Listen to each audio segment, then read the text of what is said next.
Shalom, Shalom, Yells Real, back again with another topic. King A, I appreciate the video you sent me. And it was a great video. And it will be right after these verses I discussed. And this topic will be called, How Did Satan Use Man to Deceive the World? We're going to get more into this.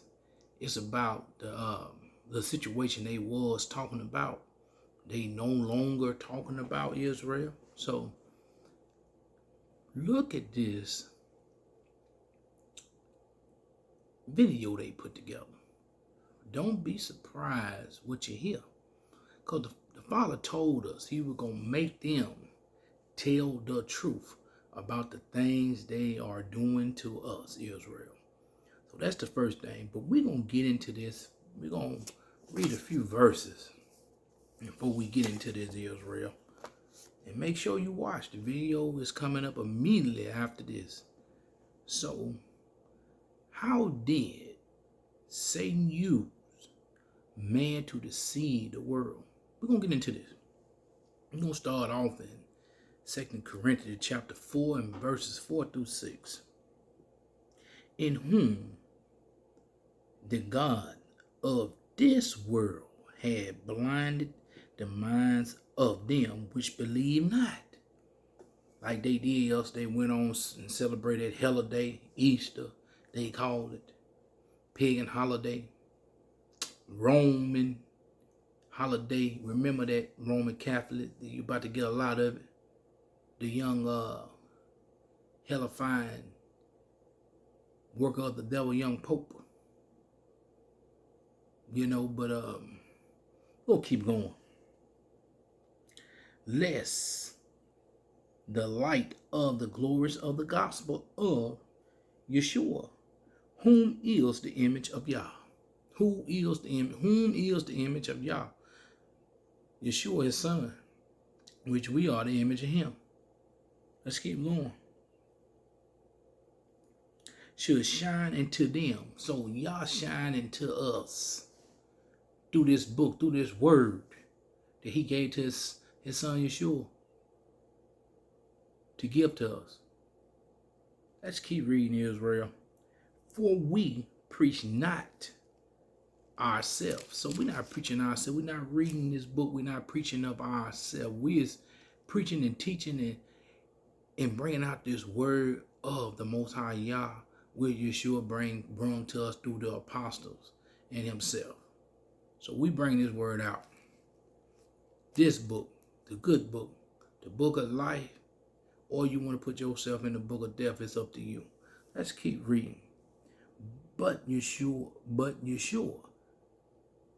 the Most High, and ourselves, your servants, for Yeshua's sake. Let's keep reading. In this last verse, we will conclude with this one. For Yah, who commanded the light to shine out of the darkness that has shining in our heart up here, have shining in there, have opened us up to receive his word. Not no man word, his word. Let's just keep going. To give the light of the knowledge of the glory of Yah in the face of Yeshua. So we getting this word through the face of who? Yeshua. He gave it to all the apostles. The apostles wrote this book and gave it to us. Do not be deceived by man. Do not be deceived, because they deceive in this world. And the Father, he's showing us this all throughout the script. He don't change. He told you he don't change. But let's keep going, because I want to get through this briefly so we can get to the video that you need to watch. Let's go. 2 Timothy. Let's get to 2 Timothy real quick.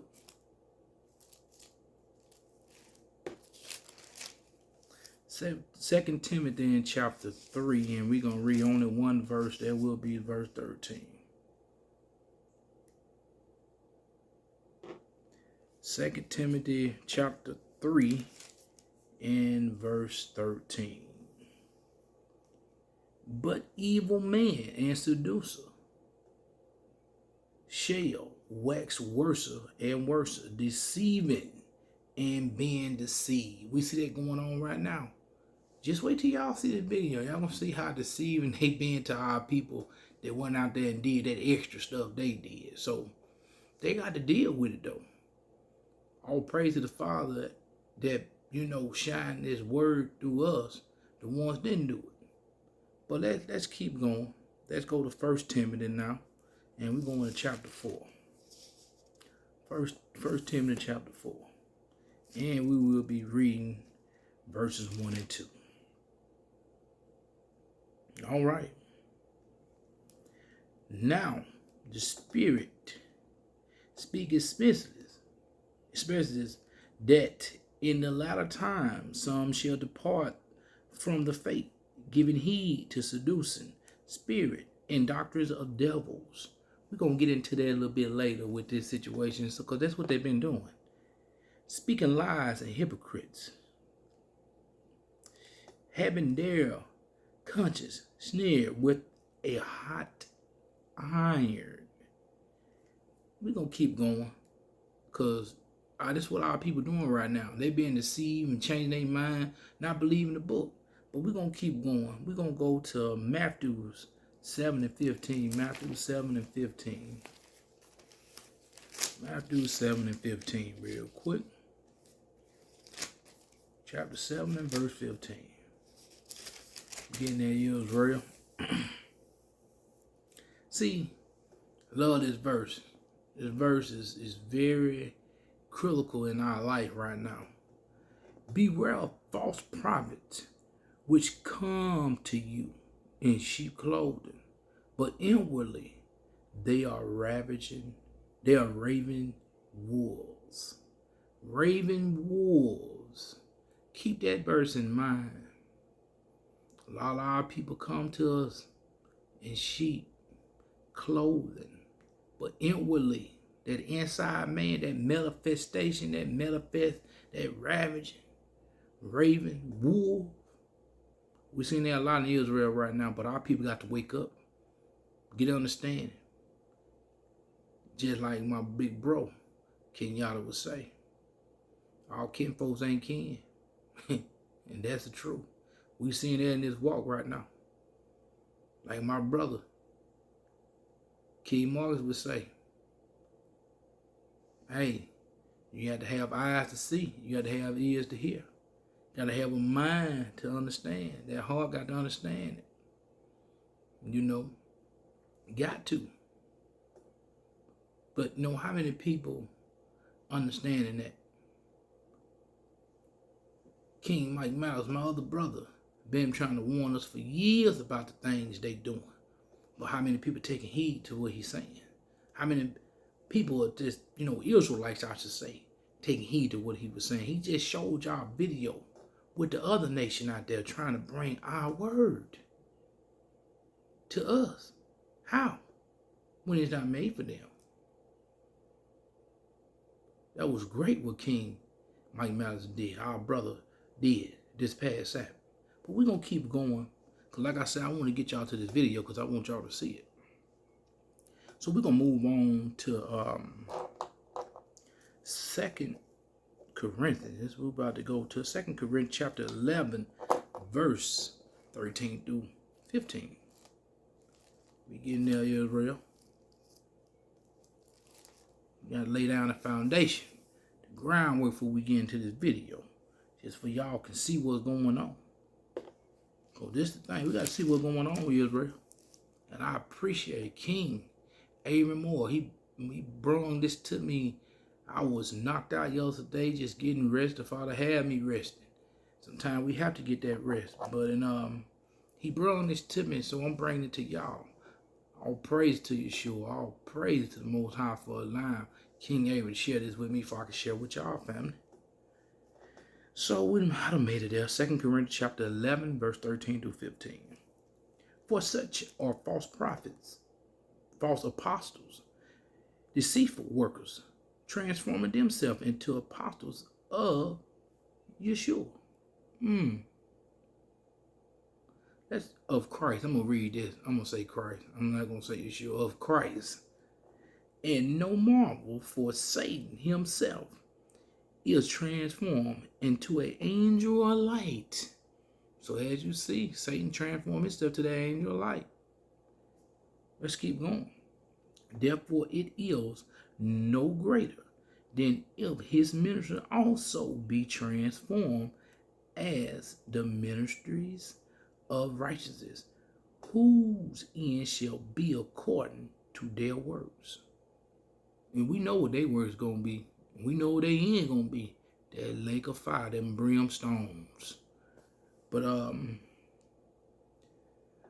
we gonna keep moving along. Let's go to John chapter 8 and 44. John chapter 8 and 44. All right, I made that Israel. And let's take heed into this right here. Because there's something that he's been telling you for a long time, and he's telling you again. Ye are of your father, the devil, and the lusts of your father ye will do. Yea, will do. He was a murderer from the beginning, and abide not in the truth, because there is no truth in him. When he speaketh a lie, he speaketh of his own, Y'all better pay attention. Please pay attention to the video when y'all watch it, and y'all gonna see. Let's keep going. Of his own. For he is a liar, and the father of it. Y'all put a side note on that verse right there when you watch that video, and you're going to get the whole picture. Going to get that picture. And let's go to the last verse. Let's go to the last place we're going to go to and read. Will be Revelation. Revelation 12 and 9. And the great dragon, remember this, the great dragon. Make sure y'all remember this and get some heed to this right here, what we talking about.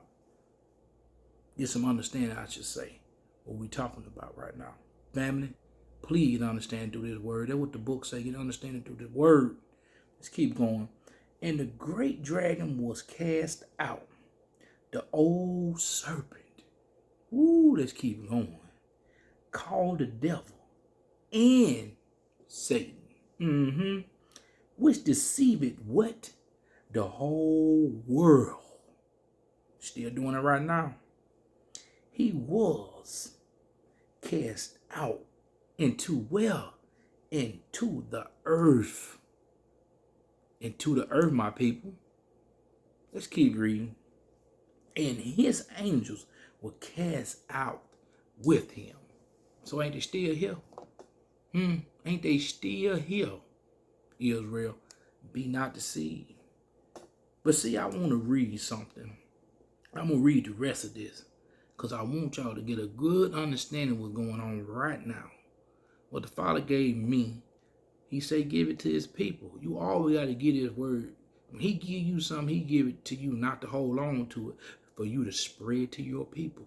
Let's get it. And I heard a loud voice saying in heaven, now is coming salvation and strength, and the kingdom of our Yah, and the power of his Yah. For the accusers of our brethren is cast down, which accused them before our Yah day and night. And they overcame him by the blood of the Lamb. We know the blood of Yahshua. And by the word of their testimony. Let's keep reading. We know the testimony. Let's keep going. This book. And they loved it not their lives unto the death. See, that's why the Father said back in 1 John chapter 2, verse 15. and 16. Love not this world. Just keep reading. Therefore rejoice, yea, the heavens, and ye that dwell in them. Woe to the inhabitants of the earth and of the sea, for the devil is coming down unto you, having great wrath, because he know that he have but a short time. That's why all this wrath, he's showing his wrath right now.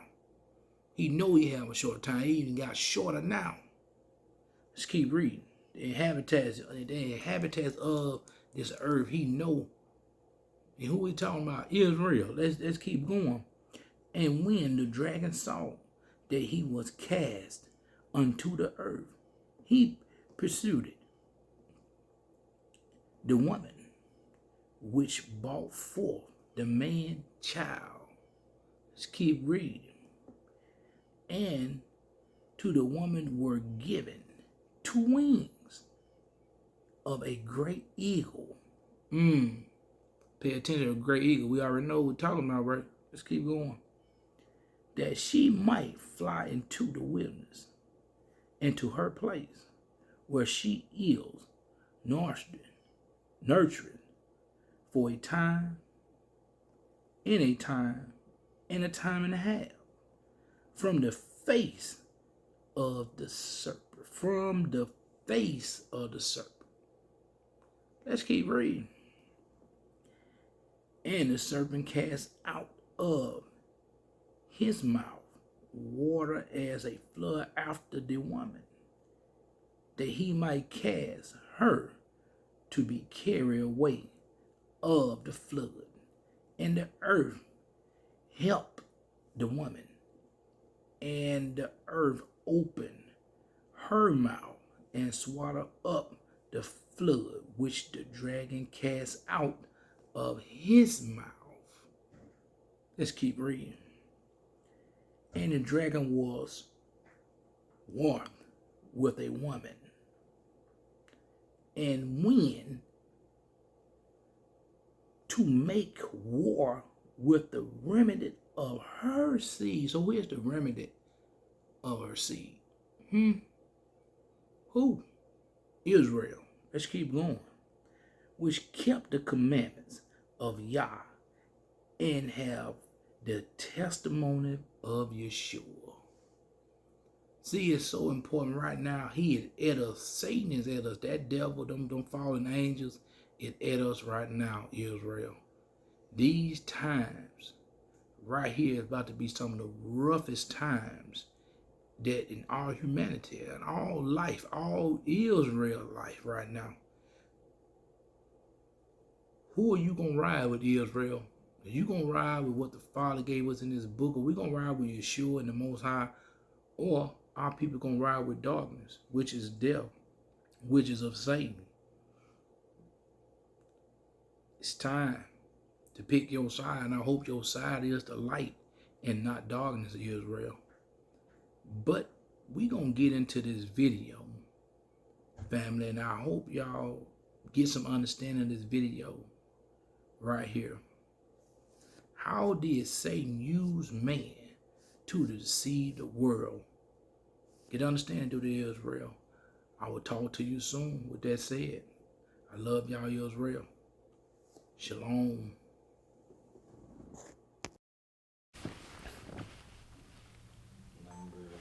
We are good to go. So earlier this month, a lot of you may remember a post that I made on my Telegram channel. There was a lot of concern about the water and not to drink it. And there were certain things that I could say and could not say. And I referenced that certain people's lives might be at risk. And one of those people is here with me now, Dr. Brian Artis. Thanks a lot for being here. I do really appreciate the opportunity to do this. Yeah, this is actually going to be the only time I've ever been nervous in any interview. I'm not kidding. Like, I've never been nervous to discuss anything in relationship to the COVID pandemic whatsoever. But this has bothered me and has scared me. Putting things out is probably oftentimes the best way to protect yourself. but people have lost their lives over what you're about to tell the world. I have to get this off my chest. My spirit's like screaming to say something and bring it to the forefront to protect as many innocent lives as possible. That's all I've been trying to do since May of 2020. As you know, when I read Anthony Fauci's memo on remdesivir, when I actually just clicked the links to the studies that he was quoting saying that remdesivir was safe and effective, I knew right away that he was lying. I knew right away that this drug was going to be used to mass murder a whole bunch of innocent people in America that did not need to die. Then he was going to sell the world on the idea in the media that they were dying of a virus, when in fact I knew they were being poisoned to death with this drug. I knew 30% of all people were going to experience multiple organ failure, kidney failure, septic shock, and hypotension. That's what the studies said. Now we're a year and a half after that, and it's exactly the numbers that I said based on those studies. I'm pretty much called the remdesivir guy everywhere I go, which is odd for a retired chiropractor to be referenced as a pharmaceutical guy. But it is true, remdesivir is a very toxic, deadly drug. There are a lot of medical doctors and professionals who will mention it that as it's just proven to be ineffective. It is not ineffective. It is very toxic and deadly. It is known and proven to actually injure specific organs in your body. It targets specific organs.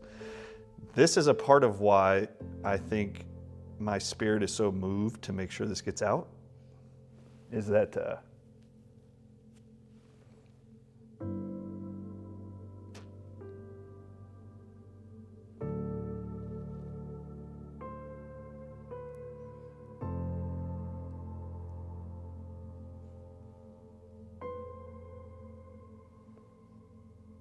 in January,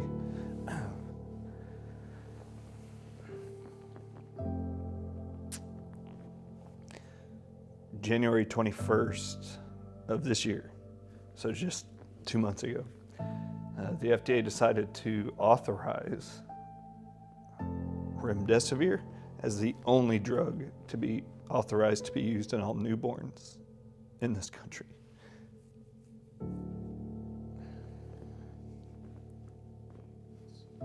I cannot even fathom the men or women in charge that would actually do that.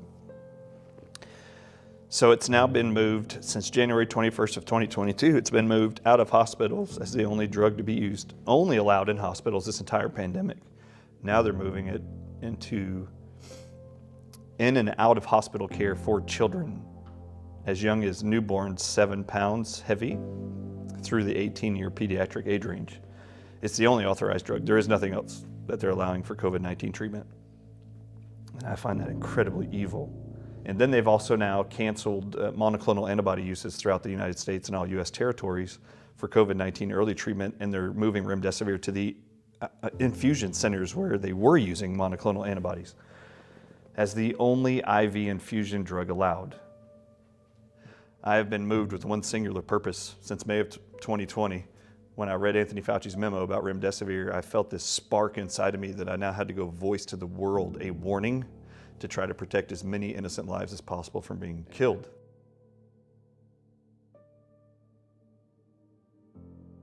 So let's talk about what happened. It all started with a text.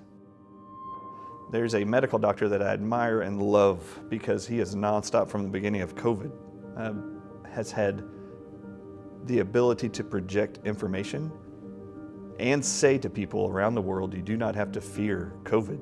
We have an answer. This guy has been on many stages with me.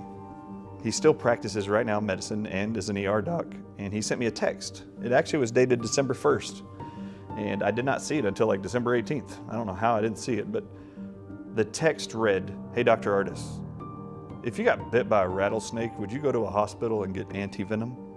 And I realized when I saw him that he must have saw an interview I did on InfoWars.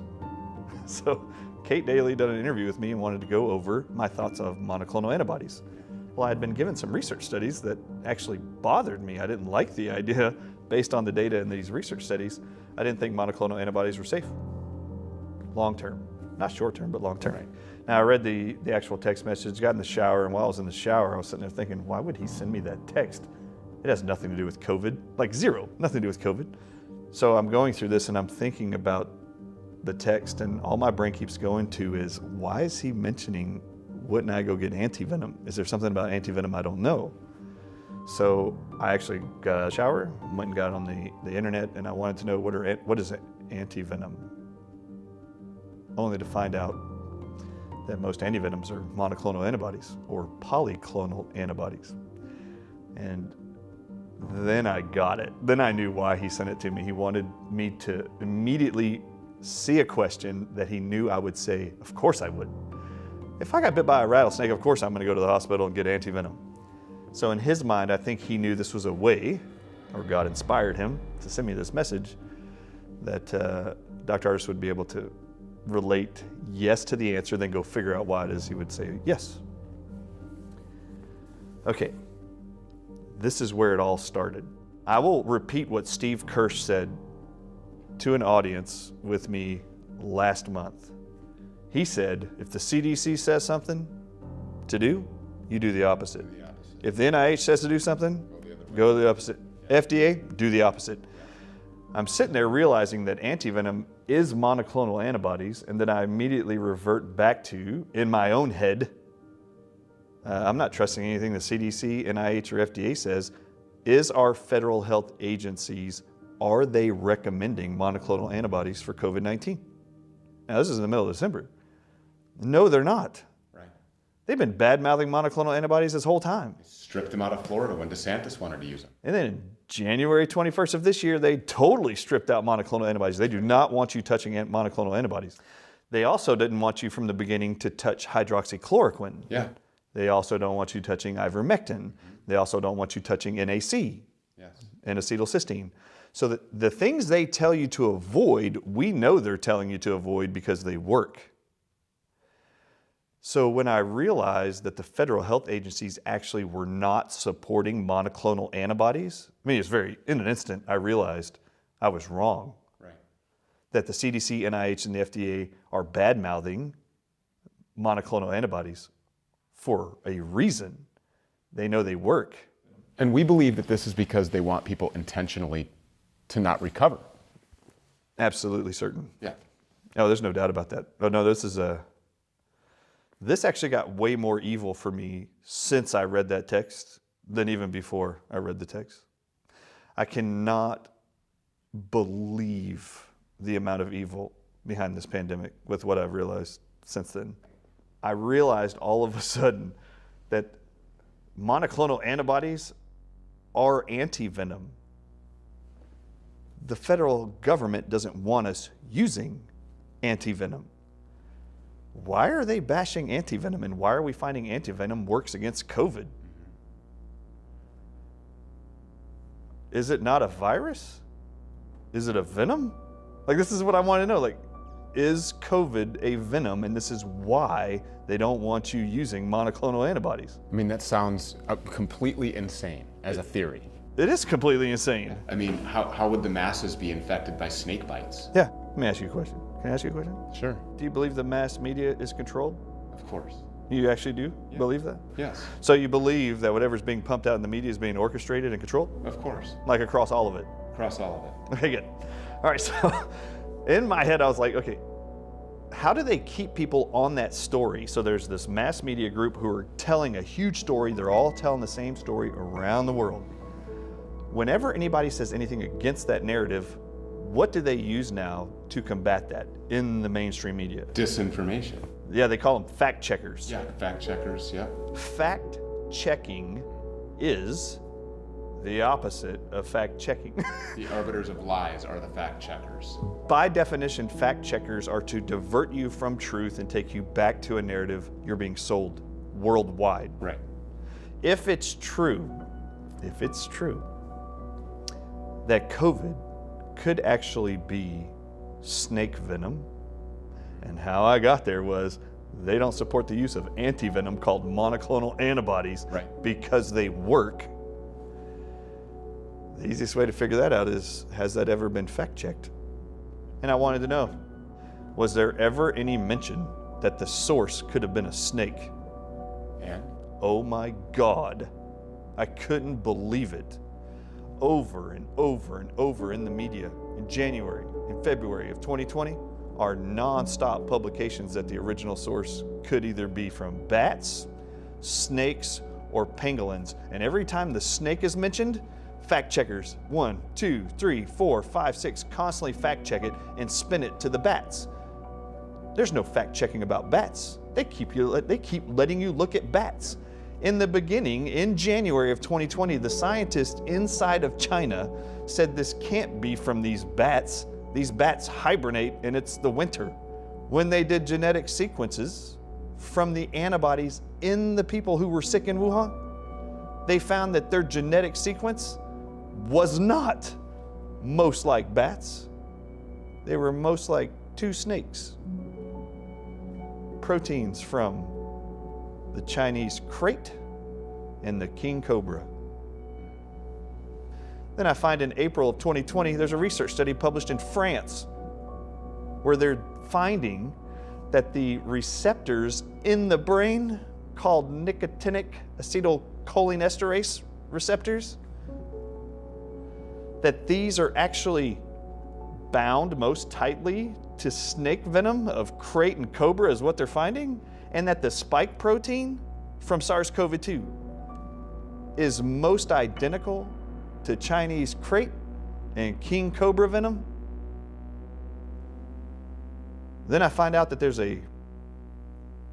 an actual doctor who works at the University of Pittsburgh in May. This is insane right here. In May of 2020. Yep. Works in a computational lab dealing with genetic sequencing. And he's been researching for 5 months, sequencing of spike proteins, trying to solve the mystery of SARS-CoV-2 victims.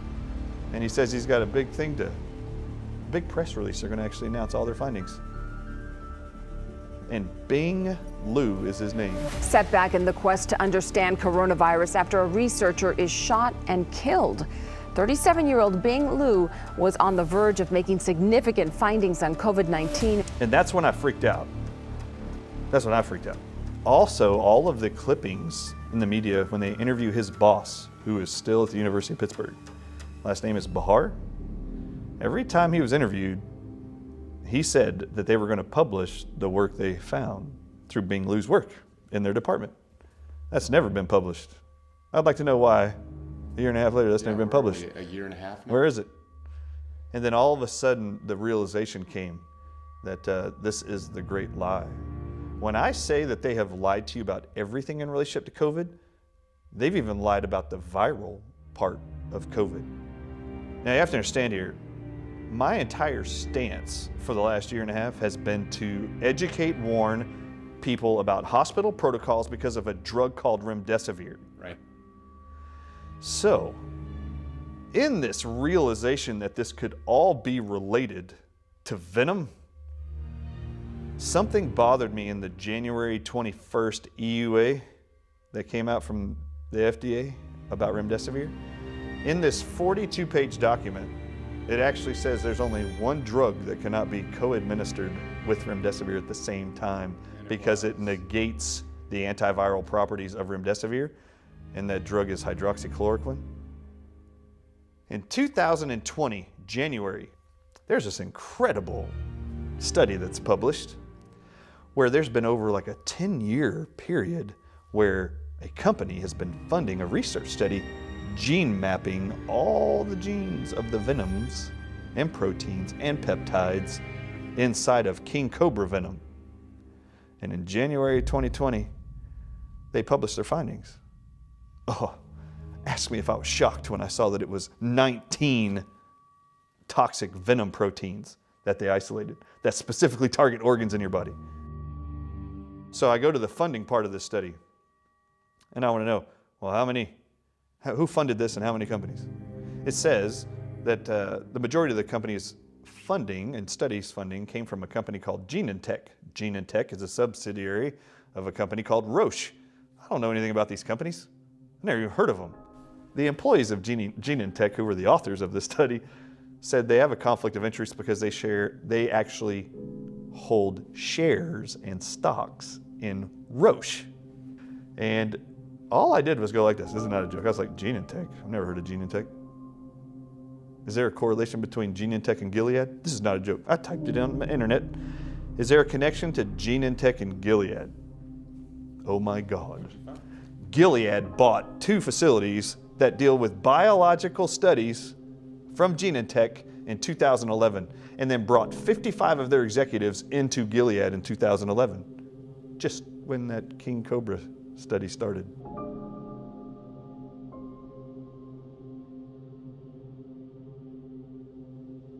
Gilead is the manufacturer of remdesivir. Guess what's been known since 2005 blocks the nicotine receptors in the brainstem being injured by cobra venom and viper venom. Guess what drug does that? Chloroquine. Hydroxychloroquine and chloroquine. Remdesivir, packaged and stored as it is delivered to hospitals, comes in a little glass vial. It's called lyophilized powder. It actually has a white to yellowish tint. Guess what color snake venom has when it's stored? Then to be diluted in sodium chloride or distilled water to be administered in an IV. Or if people are buying King Cobra venom lyophilized, they mix it in the same preparation as listed on the fact sheet for remdesivir to actually take cobra venom or any other viper venom and inject it into horses to make monoclonal antibodies. When you read the emergency use authorization for remdesivir, it states, this one from January 21st, that every practitioner who administers this to a COVID patient, pediatric or not, you have to evaluate for what's called prothrombin time.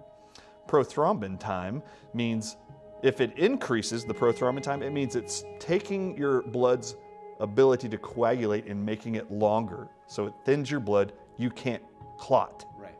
You will internally bleed to death. With remdesivir, it is stated on the emergency use authorization, every patient has to have its prothrombin time checked before you give it remdesivir and during treatment. Do you know what King Cobra venom does to the blood? It makes it so that it can't clot. It makes it so it can't clot. You know what one of the evidences is? It's prothrombin time. And if you look at the CDC's website and NIH's website on the adverse events from remdesivir, called Veklury, it actually says it increases prothrombin time, which is exactly what King Cobra venom does to the human body. And remdesivir is lyophilized peptides, proteins of King Cobra venom. The University of Arizona published last summer a paper when they actually evaluated the blood samples and tissues of people who died, hundreds of them, from 2 different hospitals, after being treated for COVID, which means they got what drug? Remdesivir. When they evaluated their blood, the title of their published article is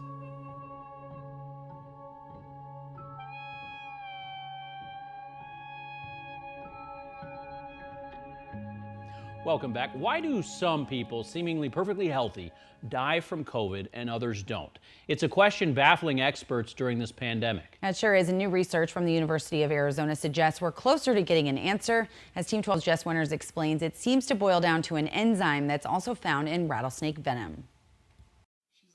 What does this rattlesnake have to do with COVID-19 deaths?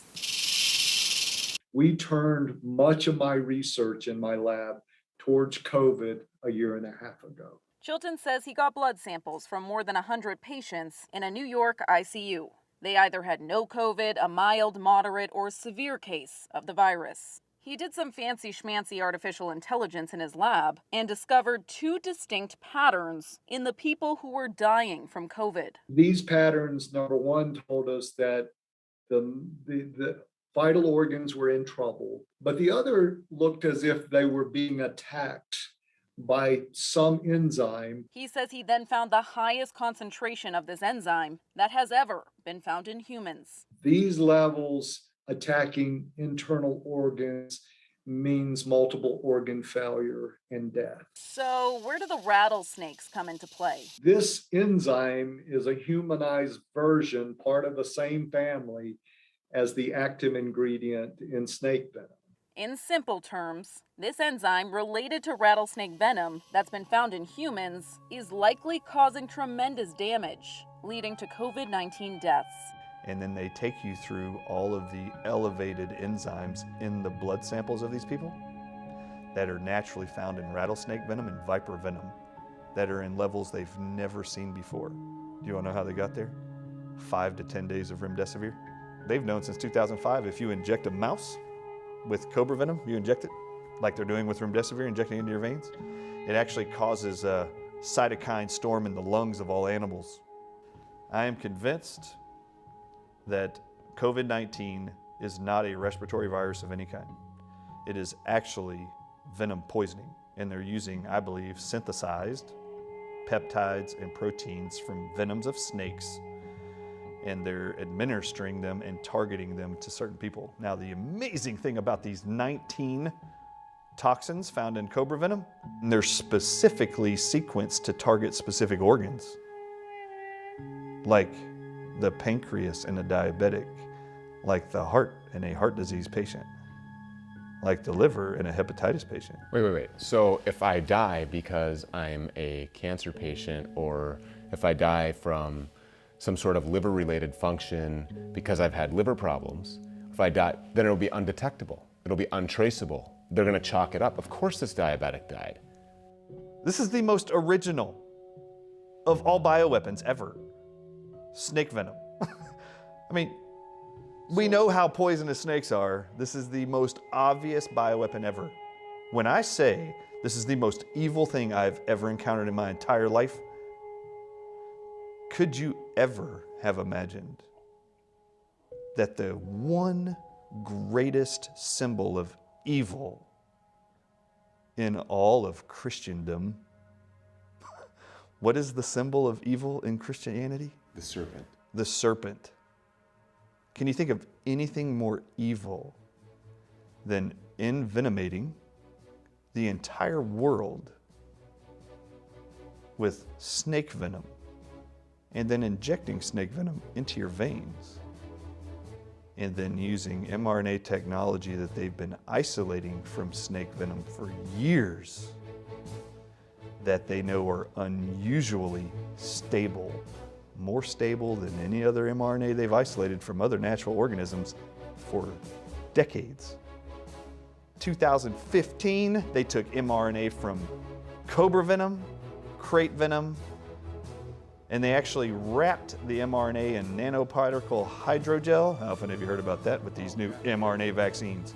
And they made it even more stable. Then they actually added what's called dynabeads to those nanoparticle hydrogels surrounding the mRNA of snake venom. And it made it even more stable. It made it last longer. It made it easier to get inside of your cells. Do you know what dynabeads are? Magnetic metal nanoparticles.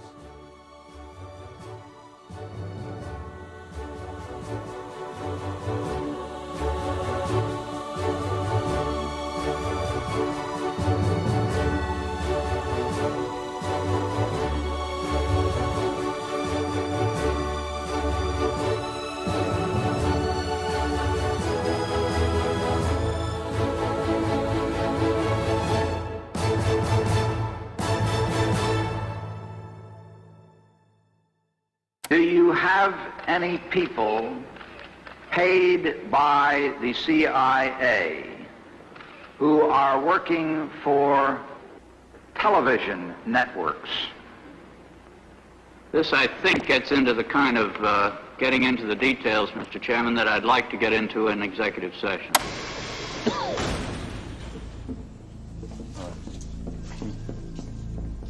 What's going on? Your prayers have been answered, Donald. Apparently I'm dying. Rob, could you get him a chair, please? No. Fine. I've been poisoned. Poisoned? By whom? Someone within my organization. Someone with access to an offshore account that was used to fund recent attacks against me. 11 people had access to that account. Last evening, I called those 11 to a dinner to confront them. What happened next, I only remember pieces. The restaurant, what it looked like, not where it was. I remember holding a glass of wine, not drinking it, although I'm sure I must have. I need you to find the pharmacotoxicologist who I believe crafted the deadly cocktail and get the antidote from him. What do you know about him?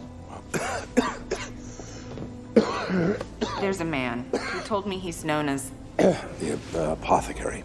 a druggist whose potions hijack the immune system, causing any number of allergic reactions. Each one impossible to identify unless you know what you're looking for. An exotic venom might replicate a drug overdose.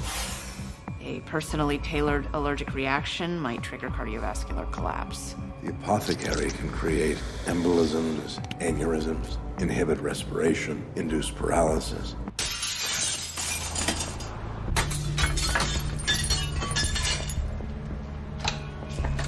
We're looking for corticosteroids, bronchodilator.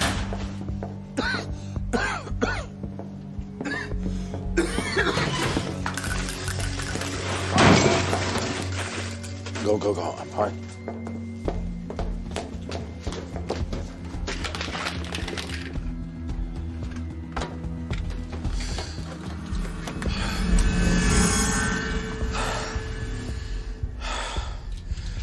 Corticosteroids. I've lived my entire adult life surrounded by it. Corona of death.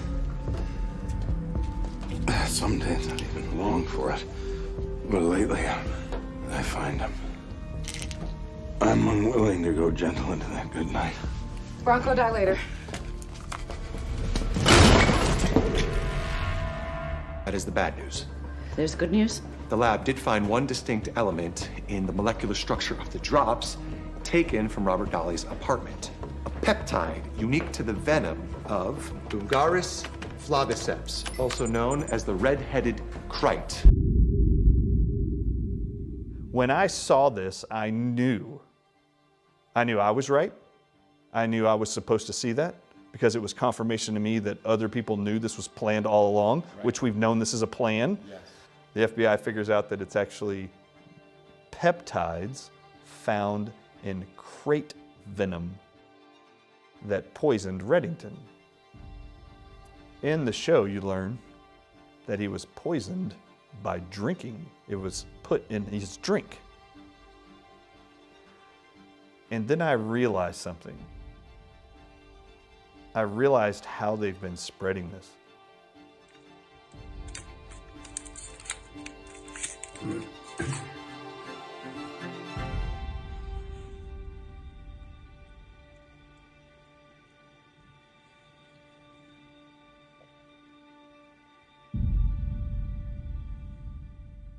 I've actually told my wife 6 months prior to this that it's very odd when you go on the CDC's website that they have this wastewater surveillance tab on the COVID data tracker site. Yeah. And they have 400 water testing sites in 37 cities in this country. What no one knows is the data from the CDC between January of 2020 and September of 2020 in relationship to their water testing of these 37 cities.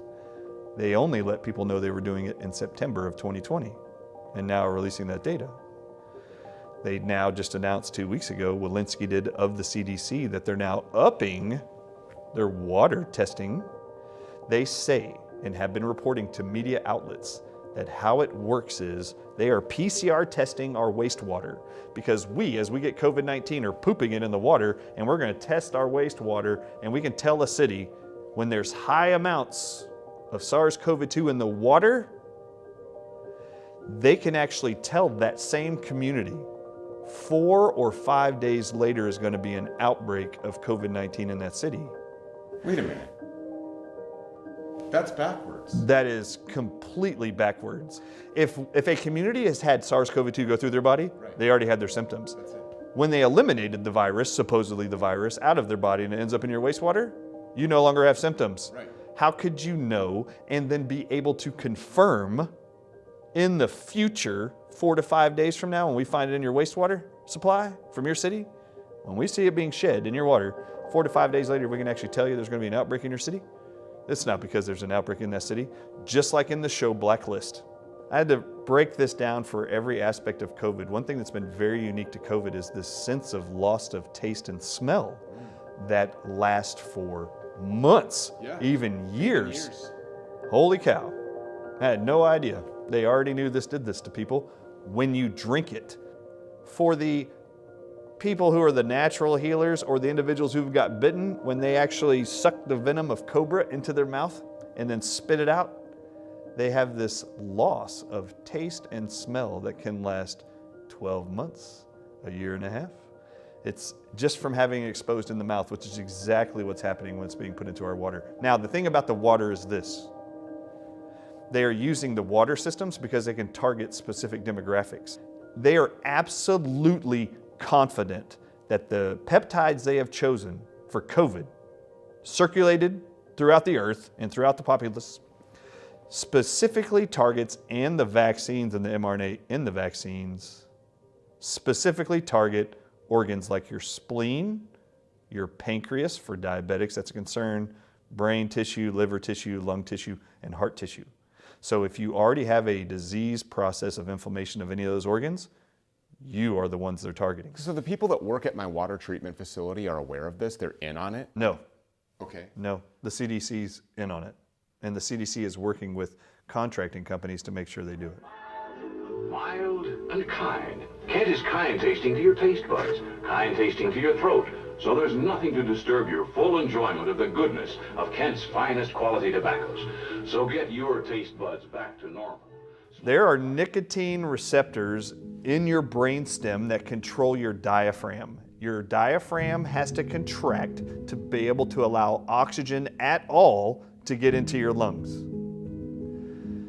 They are using crate venom and cobra venom, calling it COVID-19. You're drinking it, it's getting it into your brainstem, and it's paralyzing your diaphragm's ability to breathe. I cannot say this enough. In the very beginning of COVID, it was being reported around the world that the least demographic represented in hospitals being hospitalized for COVID-19 were smokers. Around the world, it was less than 5% of everybody in hospitals were actually smokers. And they found that odd only because this was a respiratory virus. Doesn't make any sense. Wouldn't it be that the people who are shoving tobacco and nicotine in their lungs would be more apt to be traumatized by a novel respiratory virus? But that's not what they saw. What was amazing is when this started getting reported in the first 6 months of COVID in 2020 around the world, guess what our federal government did? Anthony Fauci, the NIH, CDC, and the FDA all came out and started pumping in the media that there's no better time than right now to quit smoking. And they actually lied to you, and they lied to the entire world and said smokers are being hospitalized at rates higher than any other demographic. Well, the truth is, these nicotine receptors that are affected by cobra venom and crate venom that control your ability to breathe and was causing your oxygen levels to fall, that on a pulse oximeter looks like you have pneumonia. No, you weren't. You were being paralyzed. Actually, you couldn't breathe. And your heart rhythm was actually being dropped by the same receptors. Do you know that smokers, nicotine ties to those, and then cobra venom and crate venom can't bind to those receptors, so it can't paralyze your diaphragm? So they knew and were theorizing in France in April of 2020 when they figured out that it was the nicotine receptors that control the diaphragm's ability to breathe was what the spike protein was targeting, because it most looked like the neurotoxin, neuro being brain, neurotoxin of crate and cobra venom. They started theorizing that studies need to be done that we start giving people nicotine to protect them from getting COVID. It absolutely is known that nicotine is protective against COVID-19 because it stops these venoms from damaging and connecting to these nicotine receptors in your brain that control your diaphragm's ability to breathe. But once you go into a hospital because you can't breathe, if you're not a smoker and you don't do the nicotine, they put you on remdesivir. Remdesivir is venom from a cobra. It's attaching itself to the nicotine receptors in your brain. You then can't breathe, and then at the same time, it destroys the inside of your lungs through what's called a cytokine storm. That is what cobra venom does. We've got to get this guy on a ventilator, or this gal. And then they say they got to put you on a ventilator. Why are they putting you on ventilators? They're putting you on ventilators because they're going to put you on sedation drugs to put you on the vent. And they can actually murder you by euthanizing you with drugs that act similarly to the venom. They have to sedate you because when they go to shove a tube down your trachea to get into your lungs, you'll pull it out. You'll pull it out, or you'll fight them as they're trying to shove it in there. So they have to sedate you. So they use morphine, fentanyl, Presidex, lorazepam, or midazolam. Those 5 drugs act on the same centers of your brain that control the diaphragm's breathing and your heart's ability to breathe. These drugs are euthanizing drugs, and they actually will put you on these protocols at the same time they have you on remdesivir. The entire attempt is to slow down your breathing and your diaphragm, and you will die. They've got the cocktail down pat. The average person dies on day 9 of COVID-19 hospitalized treatment. They only authorize, per the NIH, 2 5-day treatments of remdesivir. It's amazing that the 9th day is the day that most people died. In February of 2020, the Wall Street Journal was allowed to produce an article, and they particularly speak to the word virus in coronavirus pandemic. And in this article, it actually states that the Latin definition historically for virus, originally and historically, virus meant and means venom. So I started to wonder, well, what about the name corona? Does it have a Latin definition or a definition at all? So I actually looked up what's the definition. And on dictionary.com, it brings up 13 definitions. Corona, religiously, ecclesiastically, means gold ribbon at the base of a mitre. And I didn't know what a mitre was. So I copied it and pasted it and then hit images. So this actually could read the Pope's venom pandemic. It also can read crown. Corona means crown also in Latin terms. Corona means crown. Visually, we see kings represented with a crown symbol. Right. So put that together for me. King, cobra, venom. It actually could read King Cobra Venom Pandemic. I've said this for about a year now that I actually believe this is more of a religious war on the entire world. I've been adamant about that actually. The message of Christ forever was, He's the master healer. And faith precedes all miracles, not vaccines. He made a blind man see. Right. He touched the leper. So why are we actually putting more faith in drugs, and why is a man of the cloth supposedly putting more faith in science and a drug than he is in telling people to pray to God? God's greatest creation was you, and you are made up of a DNA strand of genetics that are unique to you. If I was going to do something incredibly evil, how ironic would it be that the Catholic Church or whoever would use the one symbol of an animal that represents evil in all religion, which is either the snake or the dragon, which is actually just a snake with legs. You take that snake or that serpent and you figure out how to isolate genes from that serpent and get those genes of that serpent to insert itself into your God-given created DNA. I think this is the plan all along, was to get the serpents, the evil ones' DNA into your God-created DNA. And they figured out how to do it with this mRNA technology. They're using mRNA, which is mRNA extracted from, I believe, the King Cobra venom. The King Cobra venom. And I think they want to get that venom inside of you and make you a hybrid of Satan, no longer just belonging to God or a creation of God's. When I say that the mRNA inside of the Pfizer Moderna shots is actually derived from snake venom, it just sounds crazy, right? Yes. But I want you to read. Do you know I want you to read from July 6th, last year, 2021, the co-founder of Moderna. Read the title, show it to the camera. Moderna co-founder using mRNA technology to treat venomous snake bites. It goes on to say that he's going to help create and co-found a company called Ophirix. Look it up, it's phenomenal. Ophirix. Ophirix is a brand new company based in San Francisco that actually is going to solely work on creating anti-venom drugs for snake bites. Guess who funds this thing? The whole company. The Department of Defense. The Department of Defense, the Wellcome Trust Fund, and the United Nations. Incredible. Okay, all right, so this is great. Let's wrap our heads around that for a second. How many snake bite victims are there?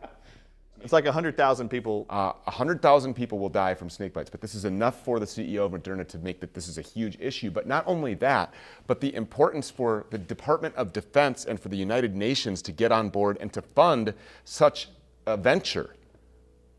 Dr. Hoff out of Canada, after evaluating his vaccinated patients, was able to determine those who had received the mRNA vaccines, they all had elevated D-dimers, and he checked that because they all complained of extreme fatigue, like long haulers COVID symptoms.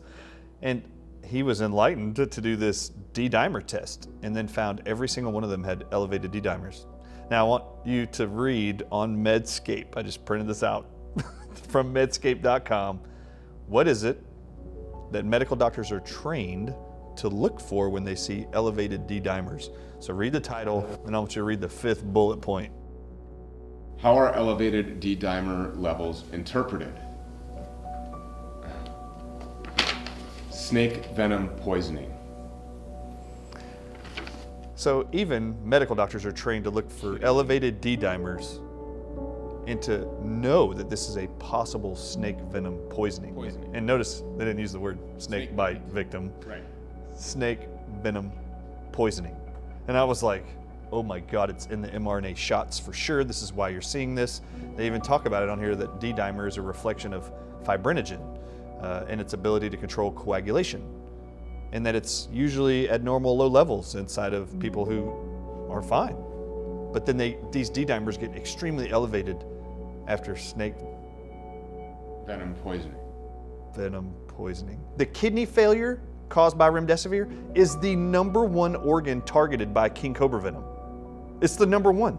There isn't anything in relationship to symptomatology of COVID-19, injuries post-COVID-19 vaccines, treatment with remdesivir that cannot be correlated back in research studies to venom from cobras, kraits, and other vipers.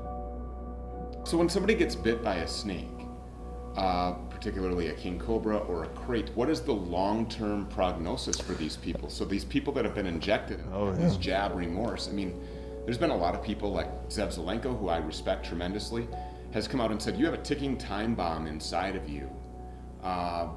Is that true? Yeah, your body has now had gene sequences put into you or peptides put into you of venom, and that actually continues, particularly one bite after another. Those disease processes become even more exaggerated. This is why they want to continue doing the booster shot program.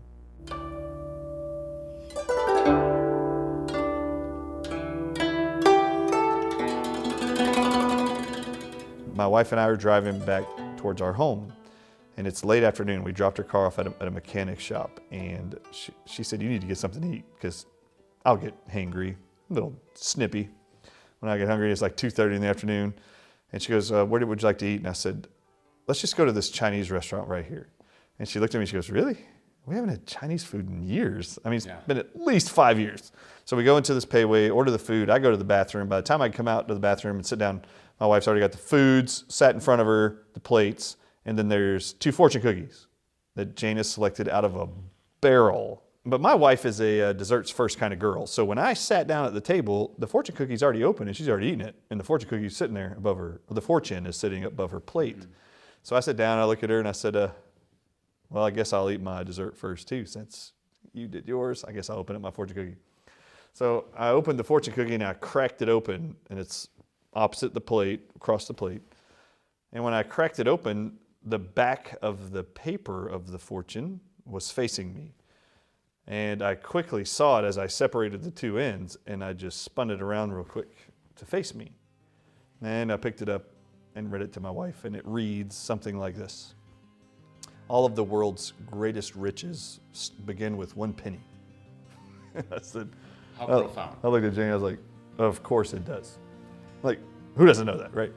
And I sat it down, and she's looking at me as she's eating. She's like, are you gonna eat?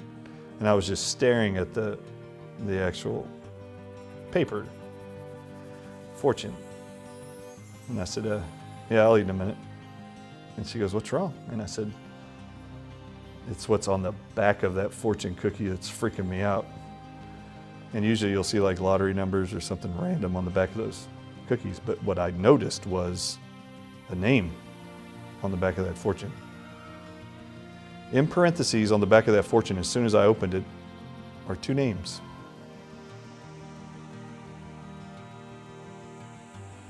I knew that God was telling me, you can't give up and you have to tell the world.